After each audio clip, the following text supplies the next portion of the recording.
Au sommaire de ce journal, les activités des établissements de nuit au ralenti dans la commune de Yopougon. La commercialisation du café cacao reprend son train habituel dans le Bassa Sandra. Les acteurs de la filière rassurent les populations à cet effet.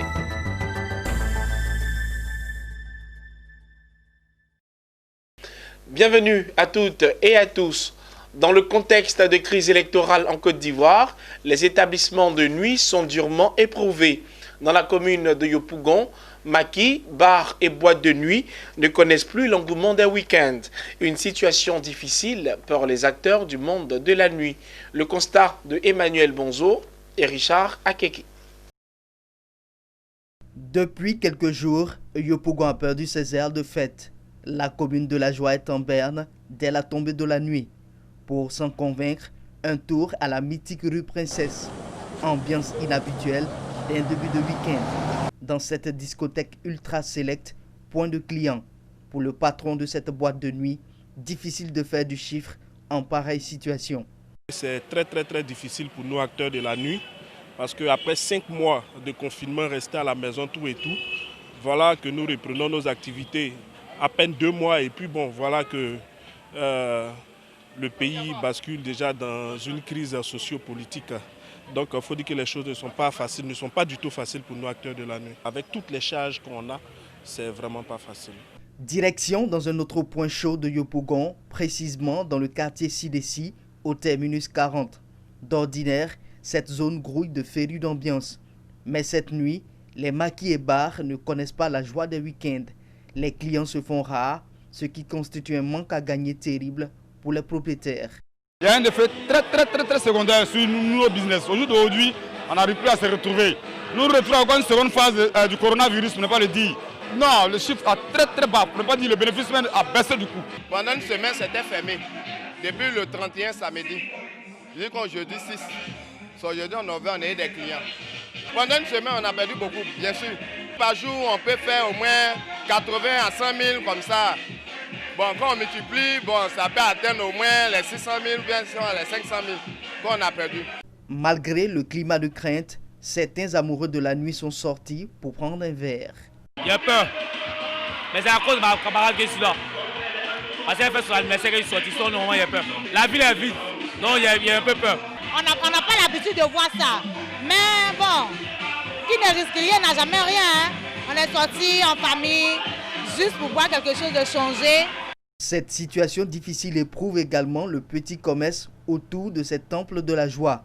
C'est le cas pour Célestine, dont les activités tournent au ralenti. Les jours ordinaires comme ça, là, je peux vendre 2 cartons de poissons. Je peux vendre 10 poulets. Mais maintenant, là, je n'arrive même pas à vendre un poisson même. Je veux la paix en Côte d'Ivoire. Comme on le constate, en situation de crise, le cœur n'est pas à la fête. Une posture qui enlève tout de même un charme aux nuits chaudes de cette commune abidjanaise. La crise liée aux élections présidentielles de Côte d'Ivoire a entraîné depuis le 30 octobre dernier un sérieux problème de ravitaillement de produits vivriers et une flambée de prix observée sur les marchés.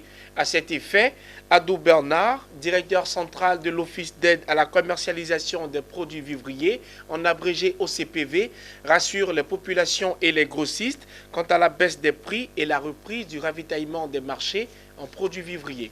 On l'écoute au micro de Pierre Tebeu et Tima Traoré. L'État a demandé aux forces de l'ordre de se rendre à l'intérieur du pays afin de débarrasser les voies de circulation de tout ce qui était comme barrière qui avait été dressée. Et les forces de l'ordre, je pense, ont exécuté l'ordre. Et puis, bon, les voies sont plus ou moins libérées aujourd'hui. Et depuis que ces voies sont libérées, je pense que l'approvisionnement des marchés a commencé à se faire sentir. Parce que déjà, lorsque nous avons visité les marchés avec monsieur le ministre, nous nous sommes rendus compte effectivement que les marchés étaient suffisamment approvisionnés et que les prix avaient commencé à redevenir normaux. Il y a un appel qui a été lancé pour dire aux populations, parce qu'il faut dire aussi que les populations avaient peur de sortir pour aller s'alimenter. Et donc le ministre a même lancé un appel aux populations pour leur dire que l'ordre est établi, qu'elle n'ait pas peur de sortir pour venir s'approvisionner. Il y a eu plusieurs missions de sensibilisation des jeunes à l'intérieur du pays pour leur demander d'arrêter de barrer les routes. Et ça, vous avez vu, notamment les hommes, les acteurs politiques. Vous avez vu même le général Apalo qui a échangé beaucoup avec les jeunes dans ce sens-là. Et hier, vous avez vu que le ministre lui-même du Commerce, M. Souleymane Diarra-Souba, a lancé un appel à la population pour leur demander de sortir, de venir s'approvisionner et que les marchés sont approvisionnés. Donc je pense que l'État a pris vraiment toutes les dispositions pour que la population ivoirienne et notamment celle d'Abidjan arrive donc à s'approvisionner. Bonne nouvelle pour les acteurs de la filière café-cacao du Bas-Sassandra. Après le ralentissement de la commercialisation observé pendant la période électorale en Côte d'Ivoire, tout est rentré dans l'ordre depuis le début de cette semaine. Le port de San Pedro, premier port mondial de café-cacao, travaille en plein régime à la grande satisfaction des producteurs. Je vous propose d'écouter les assurances des acteurs de Meyagui. Sur notre activité, on charge notre cacao dans le section jusqu'à le magasin central jusqu'à l'usine. On n'a pas eu de problème, ça n'a pas causé de problème. Il n'y a pas de problème sur notre activité.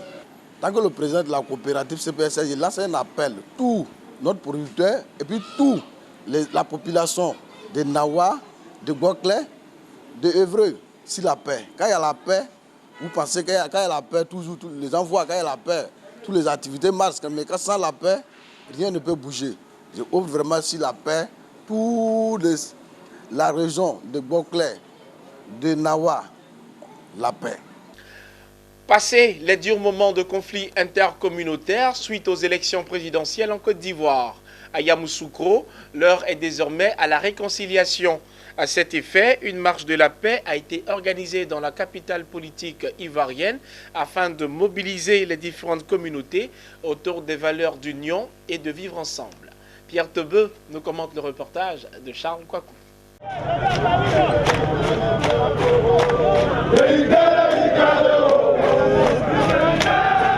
La marche de cohésion et du vivre ensemble a débuté à la place Jean-Paul II de Yamoussoukro. Les populations de la capitale politique de la Côte d'Ivoire sont sorties nombreuses pour prendre part à cette marche. Une marche qui a sillonné tous les quartiers habités par les différentes communautés de la ville. 220 logements, place Mofete, Dioulabougou, Habitat, quartier Thérèse pour revenir à la place Jean-Paul II au quartier Assabou. En tout, 8 km de marche et de mobilisation pour la paix dans une ambiance bon enfant.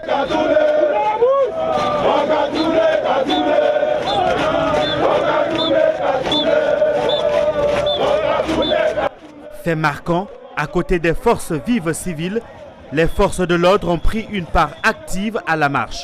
Police, gendarmerie, sapeurs-pompiers militaires et la garde républicaine. Tous ont manifesté leur adhésion au retour au calme dans la capitale politique.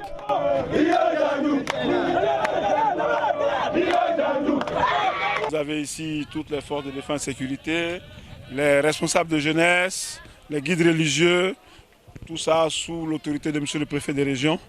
Je lance un appel à la jeunesse de Yamoussoukro, tout en disant aussi merci à la bonne foi que tout un chacun d'entre nous avons eu pour vraiment ne pas aller loin dans cette crise. En fait, ce sont des mauvaises informations que de part et d'autre on avait reçues.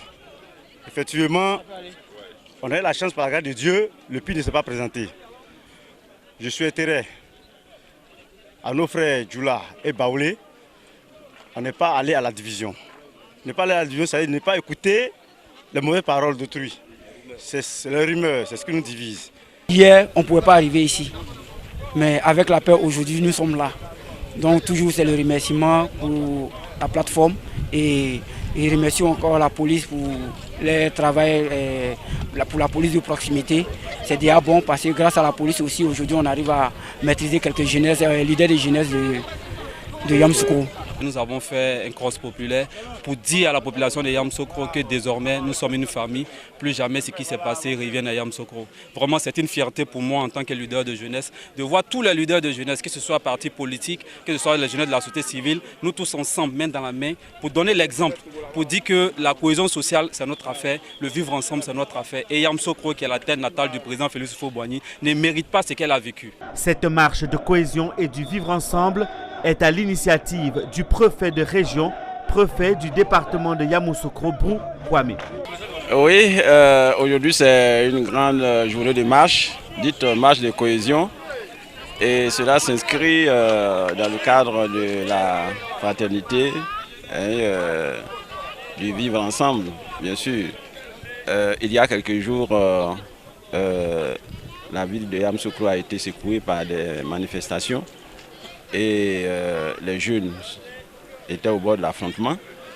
Et donc il est tout à fait normal, il est impérieux que nous puissions les rassembler et prouver aux yeux du monde que ce faux pas ne doit plus continuer. Le préfet de région, préfet de département de Yamoussoukro ne compte pas s'arrêter à cette seule activité de cohésion sociale. Il annonce d'autres actions d'envergure pour consolider la paix à Yamoussoukro. Pour rappel, l'élection présidentielle avait entraîné des violences intercommunautaires à Yamoussoukro. Aujourd'hui, le calme est totalement revenu dans la capitale politique de la Côte d'Ivoire.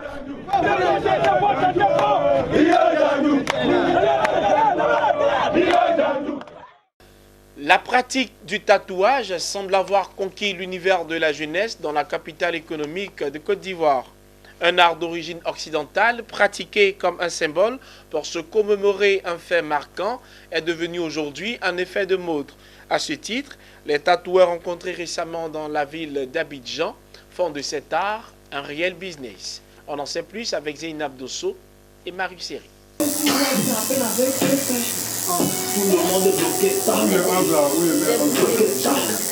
C'est tout d'abord une pratique occidentale avant même de faire apparition en Côte d'Ivoire, précisément à Abidjan, la capitale économique. Le tatouage, un métier caractérisé par la création et la réalisation de dessins variés sur diverses parties du corps. Pour les uns et les autres, effet de mode ou effet significatif, le tatouage reste un art à multiples facettes. Un dessin décoratif ou symbolique effectué principalement avec des aiguilles et de l'encre.